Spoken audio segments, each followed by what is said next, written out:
And I just want to add though, do I have days when I want to bang my head against the wall? Sure, Absolutely. I just want to make sure everyone sure. knows it's not all rainbows and kittens every day, but most of the time. And, because it's most of the time and we love what we do, it makes up for those days where you're like, well, could have done without that day, but that's okay. Tomorrow's a new day and you can start over. Right? Mike and Bianca, it is so awesome having you here. I was chatting just before we clicked record that this is the first time I'm doing two people, so this is very exciting. I'm very happy to have you both on. I'd love for you just to take a couple minutes, introduce yourself, where you are in life right now. Bianca, you can jump in there first. All right, great. Thank you so much, Candice, for having us. I'm super excited to be here. Um, yeah, I'm currently a VP of Learning Solutions and Innovation at Art and Learning. So I run our solutions teams, all the instructional designers and the learning experience designers, the consultants and the tech team, the facilitation team, the creative team. So really, the execution side of the business. And yeah, when I'm not working, I'm also teaching at OISE, which is part of the University of Toronto. It's a certificate in learning experience design. And while I'm not doing that, I'm, collaborating with Mike over here. So That is awesome. Lots on your plates. yes. And Mike. Yeah, so my name is Mike Taylor. I work as a learning consultant at Nationwide here in Columbus, Ohio, in the US. I work in a cybersecurity part of the organization. Previously, I spent, among other things, a couple years as a community manager at Articulate. I also teach Franklin University's graduate program for instructional design and technology. Wow, that's awesome. So for everyone listening, I haven't met Mike just in passing, but Bianca and I go way back. We've been chatting for years, and it's been a wonderful uh, relationship and getting to know you. It's been really great. Same. And we just also realized that finally this year we're going to meet in person, which has never happened before. So I'm already looking forward to that. Yes, yes, May. Can't Yeah. wait. That's going to be Yeah. awesome. Same. All right. So now personally, my favorite part of the podcast is going back in time to like your earlier selves, your first jobs, like that first money you ever got, even like $1 or something like that. Where did you start out and what were the lessons learned? And anyone can start. Mike, you want to go first for this one? Yeah, sure. So, even when I was growing up as a kid, the process of learning has always energized me. I wasn't a typical kid in school, like I can't wait till I get out. I sort of was the opposite. Like, oh, this is kind of not so bad. I don't mind this so much. So went to college, came back. My first job out of school, I was a programmer and I loved the logic of that, but I couldn't stand the solitude. I needed to be around around more people and talk to people and stuff like that. So fast forward a bit, I finally just decided I was going to leave, and sort of I still had that thought in the back of my head that teaching of some sort, I think, was kind of always on my horizon.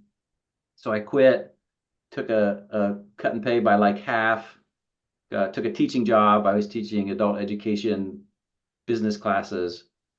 So that was kind of what set me down this path. And then from there, I think it was kind of what seemed like a natural evolution of just being curious.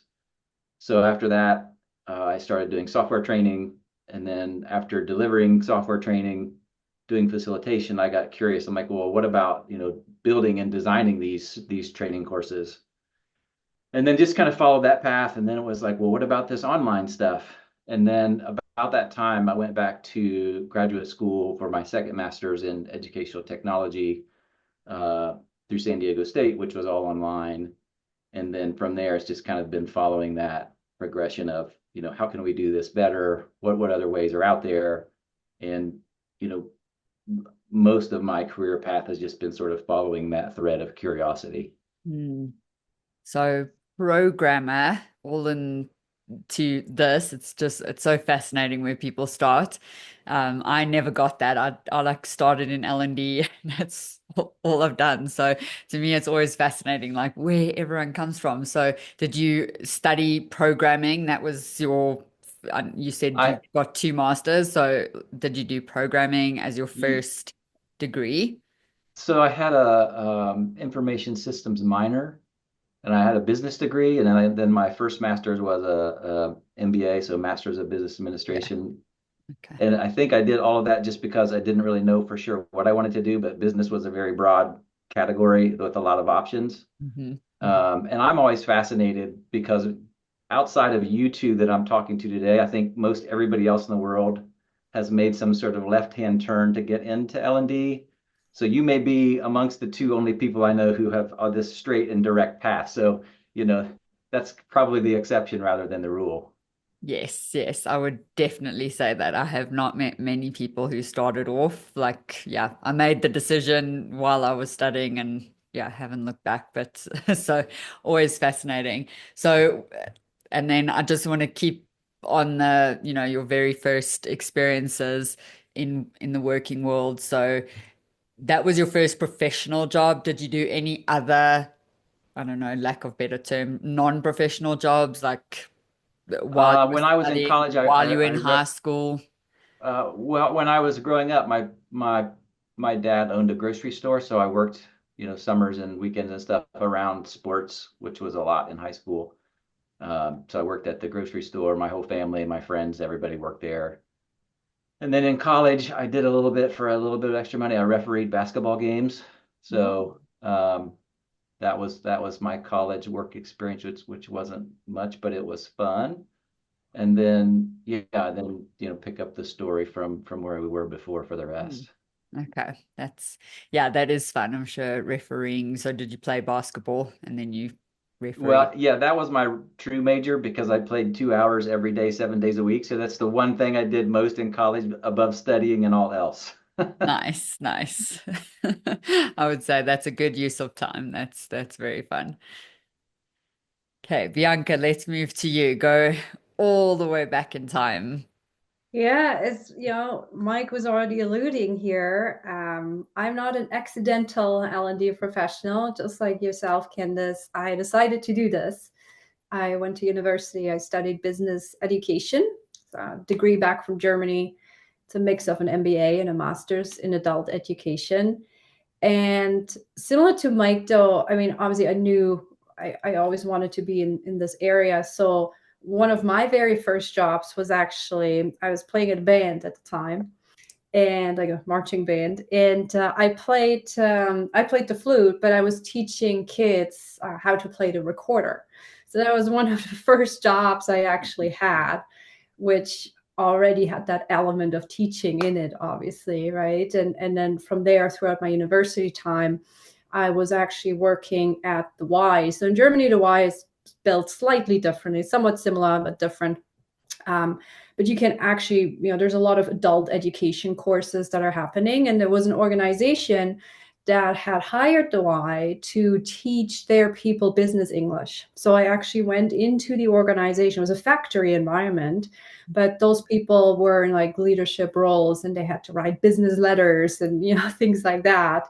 And so that was actually one of my other first jobs that I had, like really teaching business English. And I came to Toronto, Canada, right after I graduated university. And I was supposed to start teachers college about 6 months later, which I did. I actually did start. I lasted for a whole of 6 weeks. And I realized that this whole school system, which it just felt very stiff to me. And the degree I have allows me to, in Germany, be a teacher, but also obviously go into the corporate side of things. And that's what I decided to do. And so I came back to Canada with a backpack and a suitcase, no job at the time, but picked up a job which had actually nothing to do with training. It was finding jobs for people looking for a job. Turns out it was a scam. So I worked there for 8 months. I got paid, but apologies to everyone who signed up. I hope they got some refund from the government or whichever way that works. But anyway, it was unfortunately a scam. And after that, I know, right? The stories we can tell. Yes. And then after that, I moved into a living caregiver agency. So I was placing living caregivers from all over the world with Canadian families. So still not really into the learning field, but it was, yeah, I just need to get my paperwork done and I had to pay my bills. And so whatever I can get my hands on kind of thing, right? But I was always trying in my roles to bring in that learning element somehow. And then once I got my permanent residency, I started applying for jobs, or before that already, and that's when I landed my first learning and development job. I was working with Eloqua, which is now part of Oracle, a marketing automation platform, and was teaching marketers how to be better marketers. And that's where my love for marketing started. My first real job in L&D here in Toronto. And then from there, I went on to work for Scotia iTrade, which is a self-directed investment arm of Scotiabank. I went to an events app company. And from there, I moved over to the dark side, meaning I started working for agencies. And I love the agency work. It gives me a lot of exposure to a lot of different industries, a lot of different clients. And yeah, that's kind of where I'm still at, is at that agency level right now. Oh, there's so many awesome things there. I just thinking of the recorder, honestly. Right? I know. Sometimes I It's so still have fascinating PTSD, because like that's just it's yeah, but it was fun, I really enjoyed that. And it was like little Christmas concerts we prepped oh, for, and seeing like the students being in front of the whole church and being all nervous, and just being there and supporting them. So yeah, but very cool. oh boy, yes. Yeah, yes. Yeah, my kids they get recorders in second grade. So my daughter got one this year. And so Mhm. like the rule is no recorder in the car because otherwise they're like, That's smart. So, I like it. okay, well that's yeah, what a awesome story. I could ask you lots of questions, but let's keep going. So Yep. okay, so Mike, so programmer, you did education, and then so just keep telling us the path, sort of your middle career, and then share with us something, a situation or a boss or a job or something that you really found hard, like you didn't enjoy it, or it was just against your values or whatever it is. But just, yeah, take us through one of the biggest challenges that you have faced in your career up to this point. Oh, yeah. So early on, so I was a programmer at a small sort of a local telephone company in my hometown. And so I started there as a programmer. I didn't do that for very long. And then before I left, I sort of took another job in between. And it was sort of in hindsight, poorly defined.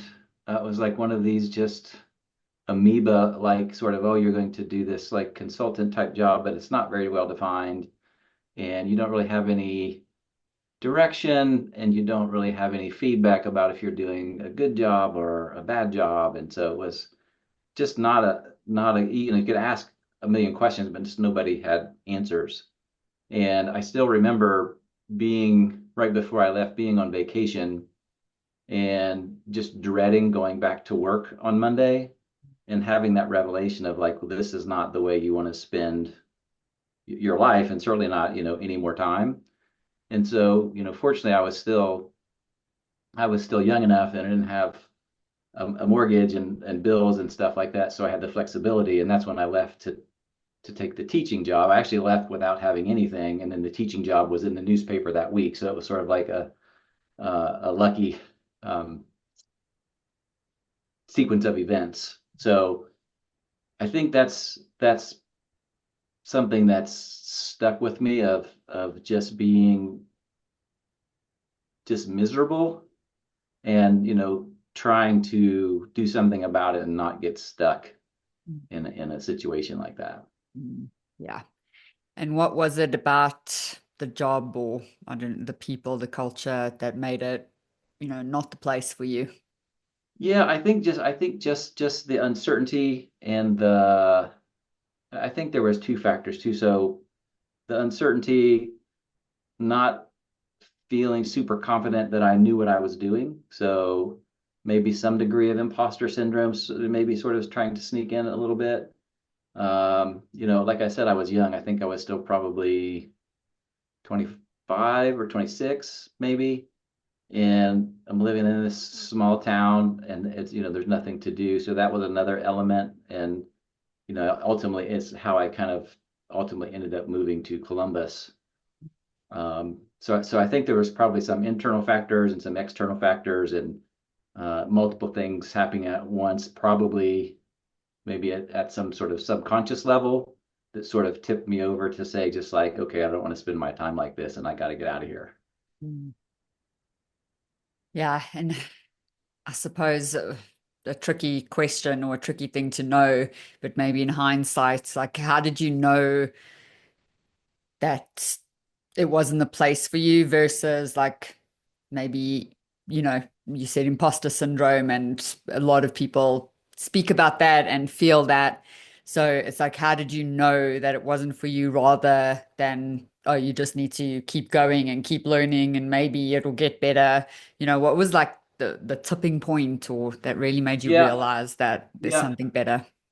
I think one of the things was, like I said, it was a small company, a small family-owned company. So there's not really much more path than where I had been. So unless I married into the family or did something like that, that was the only other option. And I just realized like, I've got 30 more years or whatever it is to work, and I know this is not it. And I know there are bigger and better things out there. So I didn't know at the time what those were, but I just knew they were out there somewhere. And so to go do something and move in that direction. Mm, I love that. Yeah, that's awesome. Bianca, so from Yeah. your early experiences through your middle to now, yeah, what were just some challenges that you've overcome? And yeah, tell us the stories.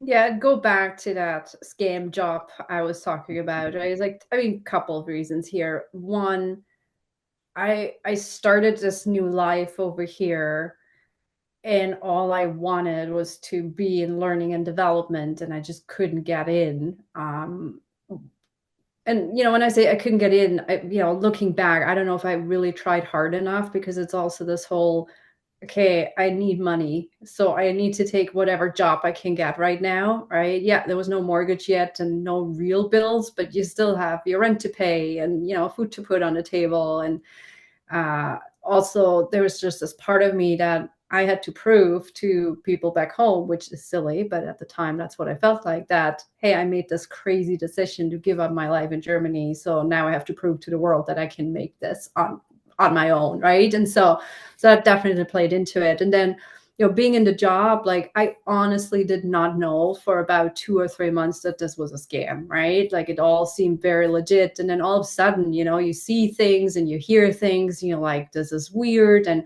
why am I not allowed to look at this? And why am I being put over here? And right. And then you get to know your colleagues a little bit better and you start talking, and all of a sudden you put like one on one together and you're like, whoa. And so then, of course, I entered this whole ethical questioning of, every time I eat, I'm like, okay, I'm eating this food because I just scammed someone into giving us money, right? Like it was really, and I mean, again, I mean, it's not, I didn't run this company, but I worked there and now I'm aware of it. And so obviously not long after that, I'm like, I can't do this. This is just, not good. And then that second job helped me with getting all my paperwork done, which was fantastic. And there was nothing unethical in there, but it was just not what I wanted to do, right? And I got to the point where I was really worried that I wouldn't be able to make it back to learning and development. Mm, And so what was it in you? I mean, the ethical one, It's not always easy because you can say, well, I need the money. I need, I'm here in a foreign country. It's, so that one, yes. But then, you know, I suppose the question is, what is driving you to make these hard choices that you actually, yeah, I mean, you're going to make your life harder for a bit. Yeah. I think it was really just that ethical conundrum. It was so strong that I'm like, I can't do this anymore. And I got lucky that at the same time I started a conversation with this company. So I had something else lined up. So, that made it much, much easier. Would I've made the jump as fast if I had nothing lined up? I don't know. I don't know because to your point, right? You're in a foreign country, you're on your own, you know. So, I mean, I also had some money put aside because I didn't know what I didn't know at the time, right? And Candace, you know this. You immigrated to the US from South Africa. You know exactly what all of this feels, right? So I think I, I hope that I would have made the same decision even if there wasn't another job lined up, if that makes sense. Mm, yes, yes.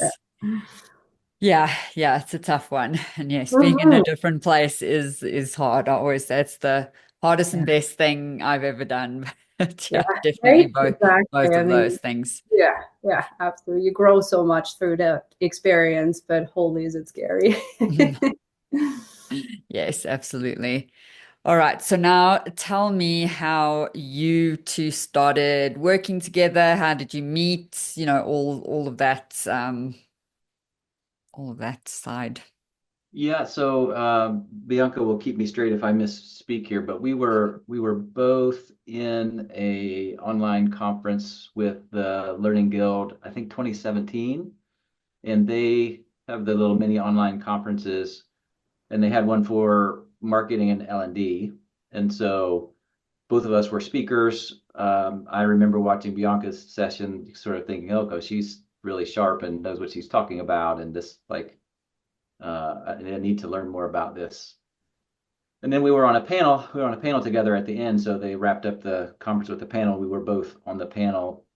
We had some conversations, and then afterwards, I think I sent her a note. I said, "Hey, we should do something together or something like that." I can't remember the details. She probably remembers better than I. And then, Yeah, it was your birthday, and I sent a yeah. message through Twitter, "Happy birthday!" And then you said we should do something together. So, we said, "Oh, well, look, DevLearn is coming up. We should submit a workshop for this, right?" And so, totally not expecting that they would select it, and which they did. And so, the next step was, "Oh my gosh, holy cow, we have to do this thing," which in the end was good because it forced us to sort of do a little bit more in-depth thinking and thoughts that probably, at least in my mind, were a lot more fuzzy back then than they are now. Mhm. And so that sort of put us down this marketing and L&D path. Mm, mm, Yeah, and I remember that we met Monday evening in the lobby of the Mirage for the very first time in person. And we ran the workshop the next day. So it was just like one of those. And as Mike was saying, I mean, the workshop went extremely well. And obviously, still lots of lessons learned since then. And we're really refining that messaging, which now obviously comes to kind of the icing on the cake with the book that's coming out, which has helped us to refine things even more. But yeah, that's we go all the way back to 2017. okay. So I suppose I need to know a little bit more about you, Mike, because I mean, I know Bianca's history, and yeah, that's how I met her. I downloaded her little black book of marketing for L&D. Still frequently open that thing up because it just helps guide me. So I know her, and you can elaborate even more, Bianca. But Mike, just like, so what is your perspective? What are your experiences that I haven't seen your talk or anything like that. Yeah. So, after I left my first company and started doing software training was about the time that I moved to Columbus. So I was doing um, all kinds of software, mostly desktop stuff, Microsoft, project planning, Office, all those things which people used to do that they don't do anymore. And then I spent a couple of years as a consultant, sort of going around to different companies around the company. So we would go, usually at that time, there were a lot of big law firms who were converting to using Microsoft Word, so from WordPerfect or some other system to Microsoft Office. So it was really fascinating to see the dynamics of companies as an outsider. And then I don't know, you guys have probably experienced this before, but as training people or as L&D people, we're often the first people that get to see all of the parts and pieces come together. So I can remember a big project when I was working. I spent about a little over a decade at American Electric power generation plants. And we had this big, there's this idea of the decade. We're going to put in a new system. We're going to optimize all our human resources. It's going to be magic. And I was on that project, and we were supposed to have the very first training for the early adopters, and nothing worked. It just flat out didn't work. And we knew that, but nobody else knew that. So we're giving this training course for a bunch of executives, VPs, and directors, and all this stuff. And I'm thinking, I know when I get to this point, it's going to. So how do you handle that, and how do you sort of turn on those light bulbs of, hey, we've got big problems here. So long story short, for that particular project was we gently led them to that realization on their own that, oh my gosh, this doesn't work. And that was the one and only training class for that system that ever happened. The project went away. And I hate to think how many millions of dollars that they wasted for that project. Oh, oh my gosh, I'm cringing because I can. That So is, we tend yeah, to so I be, was there. yeah, both, right? The strategy, the people, we looking at the system, we know we have to train people, and so we can just see all the gaps and all the And things. we were, in our training department, our training team, we are jumping up and down, and we're trying to set off these alarms, or this doesn't work, and nobody would listen, until the executive sees it. Then, obviously, then everybody listens. So it's interesting to see those dynamics, especially in those larger size companies. Mm, mm, mm. So I was there a little over a decade, 11 years. From there, I went to Articulate as a community manager for a couple of years, which was absolutely fantastic because I saw good, bad, big, small, the full spectrum of everything. It was amazing to see. It was an amazing experience. Part of that was going to conferences and being in the booth at the expo and talking to tons of people and doing sessions and presenting. And that's one of the things about training and teaching and all of this stuff is I find I learn just as much myself from everybody around in the conversations as much as they're probably learning from me. So that's another thing that's really energizing to me. So then from there I went and I picked up my marketing sort of perspective. I worked about 5 years for a digital marketing agency here. And so we did training on digital marketing for sales teams. So one of the big projects we did actually for Nationwide before I went to work there, we had this year-long sales team training, 42 workshops in 40 different cities all across the company. So that's kind of where I started to pick up this thread of like, hey, marketers and us are doing the same thing, and a lot of the time they're doing it a heck of a lot better in a much different way. Mm, mm. Yeah, yes, that is very true. Very, very true. I am inspired by Bianca, did my whole master's thesis on marketing and what we can learn as L&D from them. So yeah, absolutely. They can be very much ahead, and I think we need to learn outside of our echo chamber for sure. So yeah, Yeah, fascinating. 100%. Yeah. Yeah. And then Bianca, although I know much more about your story, no one can tell it as good as you. So, yeah, what were what were you bringing to the book, to this partnership, to your talk, all of that? Yeah, Yeah. that first L&D job at Eloqua, where I was teaching the marketers on how to be better marketers, that's definitely where things just started to evolve from there, right? Because I was teaching these amazing marketers, and as Mike was just saying, it dawned on me that we're really trying to do the same thing in learning and development and in marketing, is trying to get someone's attention and change their behavior, right? And yes, marketing looks at it as, there's a product, though I still believe we can look at our learning offerings as a product as well. But yeah, that's really where it started. And I started blogging, and it was actually at the time more around customer education, which back then wasn't a big deal necessarily. It was just in its infancy. And so I started blogging, and I had lots of marketers following me, but that was not the audience I wanted, right? Like I wanted that L&D audience. But regardless, someone told me, oh, you should speak at a conference. I'm like, no one wants to come and hear me talk, right? And so still put a proposal in for a conference here in Toronto, and I got accepted and people came, and I'm like, wow, maybe I am onto something here, right? But then I realized that customer education piece didn't really like hit. And so that's when I started massaging that messaging a little bit, and really looking more at the parallels between marketing and learning, and bringing those two disciplines together, and really using marketing techniques to design differently. And that's really where then, things started to take off. I changed how I wrote and talked about things. My proposals changed. Mike and I met, and right. So it kind of all came together that way. And, the funny thing is now customer education is this huge market. And I'm like, oh, if I just stuck with that back then, I wonder what my life would look like today. However, Huge. Yeah. yeah, right. But It's hard to even understand that it wasn't a big thing.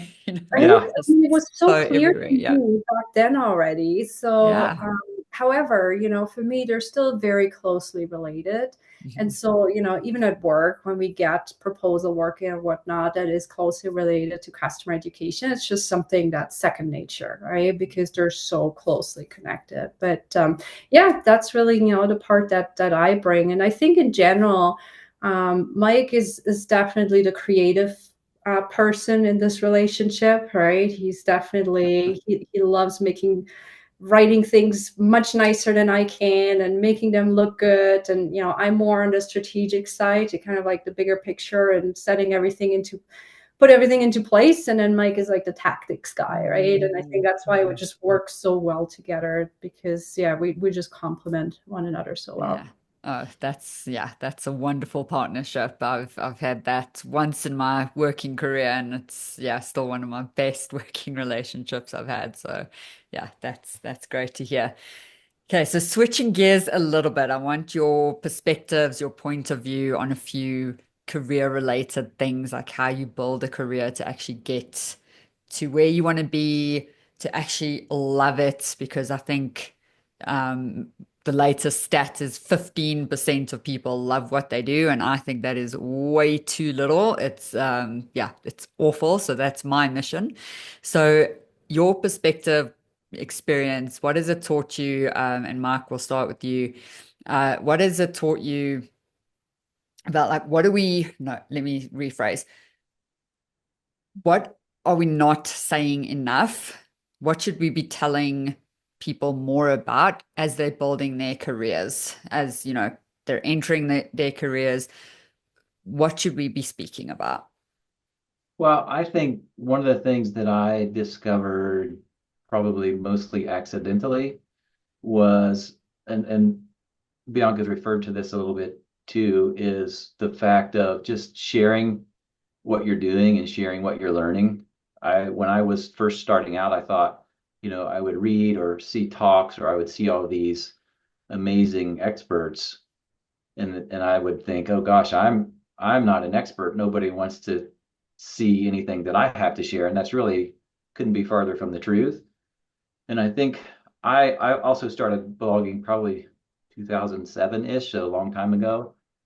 But the thing that switched in my mind that made it much easier was if you find something that's helpful to you or you learn something that's useful, it's probably useful for a lot of other people who do what you do.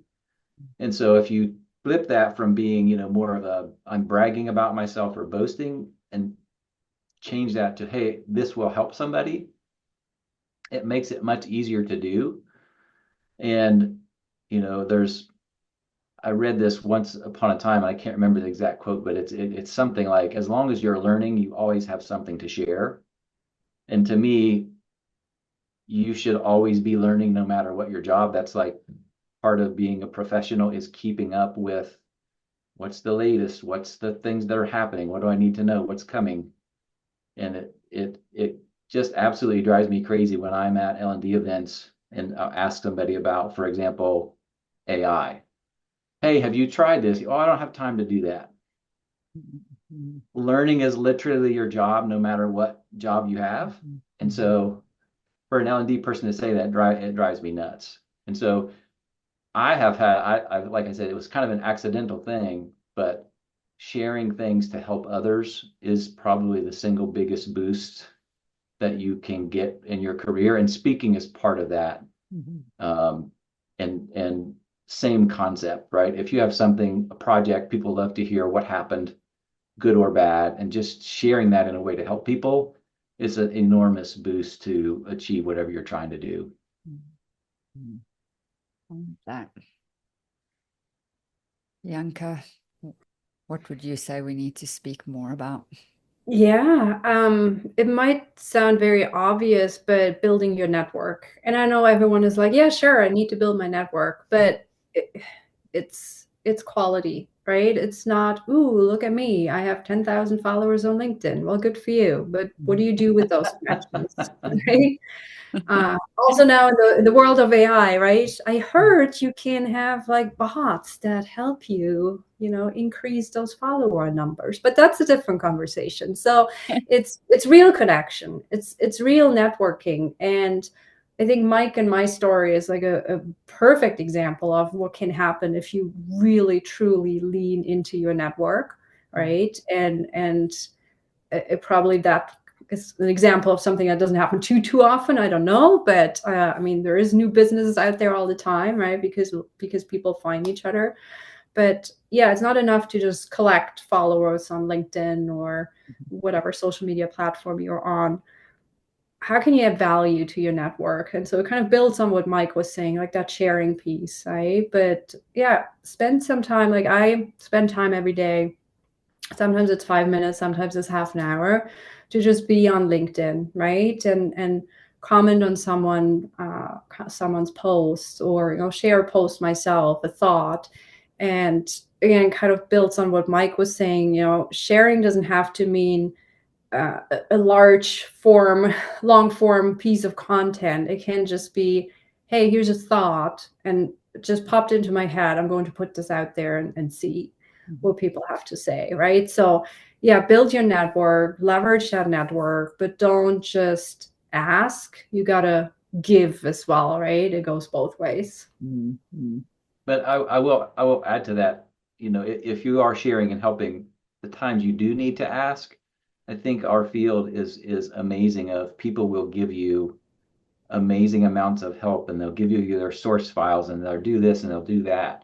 And I don't think there's a lot of other fields where you can find that, and that's a really cool space to kind of be working in. Mm-hmm. Mm-hmm. Yeah. Yeah, and I would agree with that. I have reached out to so many people. Like when I moved to America, I reached out to people. I mean, yeah, like LinkedIn influencers. Yeah, sure. I'll spend like 2 hours with you just chatting and helping you. I was like, what is happening? But yes, Yeah. like that is a great point. Is like I haven't met a terrible L&D person that doesn't want to help, that doesn't want to contribute, that doesn't want to share. So yes, sometimes we might be a bit off, lost our direction, or maybe we're not on the right path, but everyone's there with excellent intentions. Yeah, and Bianca, your point is so valid. And especially again, like moving overseas, just building up that network. It's been a long journey, and I had a great network outside of where I am now. And so the power of that network like really hit home for me because I was like, oh, I've just lost everyone because I've moved, you know. So that is when I realized like, oh wow, this matters. Absolutely. Yeah, yeah. Okay, so now let's tell everyone what you're working on, what you currently do. And yeah, Bianca, we can start with you. Guess we're mixing it up. We Sure, sort of switched somewhere. no, that works. So yeah, day job wise, as I briefly mentioned, I am here at an agency supporting all kinds of industries and projects. So that's my day job. But when the laptop shuts down for that, it's time to edit the book. So Mike and I wrote a book together, which we're both really, really proud of. It's really that yeah, the entire time we worked together since 2017, right? It's kind of all coming together in this book, and it's filled with stories, war stories you mentioned earlier, right? And very actionable and helpful tips. So we try to really make sure that it's not just a theoretical thing, but it's, there's really something in there for everyone that you can go in tomorrow and change in your organization. So yeah, we just finished all of that and all the editing, and so now we're knee deep into the marketing of the book. And so it's yeah, this is where the network comes back in as well, right? To really lean in. And but yeah, there's more to the book. Like, we have a website that goes with the book, and we really want to start thinking about how can we extend the book past the book being the book, right? And so I think that will be a big focus for us for this year, to kind of see how we can bring up-to-date information to everyone. We will be at ATD ICE in May. I'm very, very excited about going to speak. And yeah, that's kind of, what I'm working on right now, putting the teaching stuff a little bit on the back burner until the book is out, just to be able to focus on this one thing, because obviously that's extremely important to us. Yeah, yeah. And while I've got you, tell me what makes you do this work? What do you love about it? What is your why? Why are you in this field? I you know what, this might sound really silly, but I just love it. And I can't even give you one reason why.